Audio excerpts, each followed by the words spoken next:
পৃথিবীতে যাকেই তুমি ভালোবেসেছো সে অবশ্যই তোমাকে কষ্ট দিয়েছে।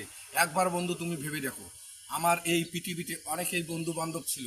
আমি দেখেছি আমি যখন কষ্টে পড়েছি তখন কেউ আমাকে সহযোগিতা করেনি, শুধু আমাকে সুন্দর উপদেশ দিয়েছে। যারা সুন্দর সুন্দর উপদেশ দেয় তারা আপনাকে কোনোদিন সহযোগিতা করতে পারে না। আমি দেখেছি আমার এই পৃথিবীতে যদি বন্ধু রয়েছে আপনি রয়েছেন, কারণ আপনি আমার ফেসবুকের প্রধান বন্ধু। আপনাকে আমি কোনোদিন ভুলতে পারবো না। আপনি আমার পাশে দাঁড়িয়েছেন, আমিও আপনার পাশে দাঁড়াবো। আর এই ফেসবুক প্ল্যাটফর্মে যারা চালাকি করে, সুন্দর একটা গঠনমূলক কমেন্ট করে ভিডিও না দেখে চলে যায়, তাদের এঙ্গেজমেন্ট কিন্তু অবশ্যই কমে যায়। তাই বন্ধুরা, আপনারা কখনো চালাকি করবেন না, সকল বন্ধু বান্ধবের পাশে থাকবেন, দেখবেন আপনার এঙ্গেজমেন্ট অটোমেটিকলি সুন্দরভাবে আস্তে আস্তে উপরের দিকে ধাবিত হয়ে গেছে। এঙ্গেজমেন্টের ঝড় বয়ে যাবে। আপনি সবার সঙ্গে সুন্দর বন্ধুসুলভ আচরণ করুন। ধন্যবাদ বন্ধুগণ।